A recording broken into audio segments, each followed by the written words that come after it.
What's up, everyone? Trexsol here, and now that I've beaten the story, become the undisputed champion of Galar with over 30 hours of playtime, it's finally time for me to come at you with a review for the latest Pokemon installment. Please keep in mind that any video you will see throughout this review will be very early game footage, some post game footage, but mainly just me walking around and battling. No spoilers here, unless you don't want to see any of the new Pokemon at all. If you're here for the short version of the review, I will answer the most pressing question first. Is Pokemon Sword and Shield a good game, or is it a bad game? Well, it's good, in my opinion, so there's that. But while the game is good, there are some faults, and I figure it's best if we just start with those. The game, for the most part, is pretty ugly. The textures are ugly, environments can be ugly, and not to mention the tree that became the meme. Normally, this would be a very minor thing in my eyes, and really it is while the game is in handheld mode. But as soon as you put it on the dock and you switch it to the big screen, you see all the game has to offer up close, and it does make you scratch your head a bit, thinking, did Game Freak not expect us to play this on TV? It's the first one we can. But that's kind of a minor thing. Graphics aren't everything, of course, but they could have done better. The story isn't the best we have seen either. I found myself just going story beat to story beat without really paying any attention at all to how the story was advancing or what was going on. I was just trying to get through it, honestly. And I feel like this is mainly due to the game just stopping you every 2 minutes right at the beginning, kind of just trying to get you invested in the story, and it pushed me away. Almost, it feels like I just wanted to play the game, and the game just took away control too often towards the beginning.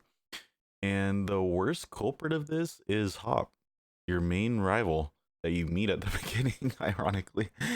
And I think I mean it when I say Hop may very well be the worst and most annoying rival to be had in any Pokemon game ever. I can't recall anyone more annoying than Hop off the top of my head. If you can, please let me know, because this guy drove me insane. He ran the same team, swearing he will beat you this time, only to suffer again and again and again and again. Every corner you turn on your adventure, you will be stopped by Hop or any of the other NPCs, and it just kind of takes you out of the game. I ended up just thinking of them as goons, honestly. And speaking of goons, Team Yell is the worst antagonist team out there. Like, they made me miss Jesse and James, and I didn't think that could be possible. But Team Yell is pretty much just three character models, all with the same personality, just with one objective in mind, and that's to not let you battle gyms. Huh. But alas, not all is doom and gloom with this game. There are some really good portions. For instance, I do love how they mix random encounters and the overworld Pokemon. They mix the two ideas, and it feels really good. The random encounters can be totally optional, unless you're trying to go for that 100% Pokedex. Sorry. But battling in the wild does showcase how pretty the graphics can be when they want to be. Most of the Pokemon renders are super appealing while in action, as well as the endgame animations, like the moves that you use. Oh my god, the internet lied. Some of those animations, fantastic. Overall, it's a step up graphically from what we had on the 3DS and before, but I didn't find it quite as appealing as the Let's Go games. I guess the Let's Go games were a little bit more colorful and cheerful. This game's a little bit more washed out. But it's still a good looking game overall. And speaking of how the Pokemon look, the new Pokemon designs are fantastic. Toxel, anyone? The next great thing about this game would have to be the gym presentations. Gyms have never felt so important until this game.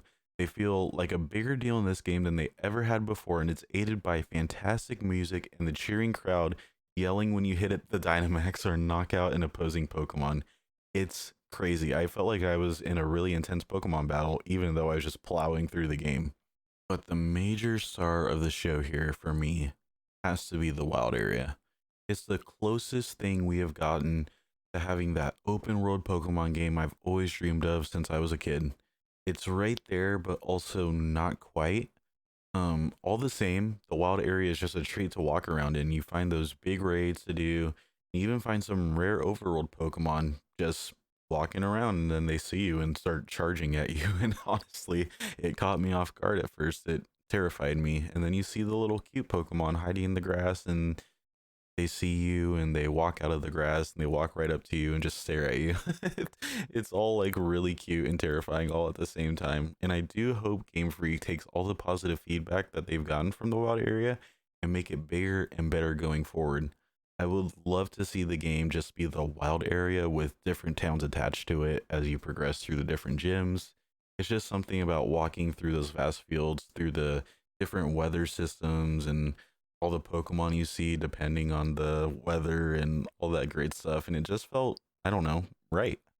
And I think that's just how I feel about the game overall. It feels right most of the time, and there's definitely some great things here, and I hope to see them done better and improved upon going forward. It's like a stepping stone in the direction I want to see the series go. And overall, I think Game Freak has a great base to build off of if they decide to keep evolving the ideas that they had here. And I can honestly see how this game could be someone's favorite Pokemon game. At times, it came close to being mine, but I still see the areas of improvement that just need to happen. And I feel like if they do those areas of improvement, it'll just take Pokemon to the next stage of evolution. And with that, I'm giving Pokemon Sword and Shield a 7 out of 10. Let me know what your favorite Pokemon game is down below. Did you enjoy Sword and Shield? Be sure to like, comment, and subscribe for more content, and hit the bell to stay up to date with all things Squad Chat. And with that, Squad Chat out. Bye.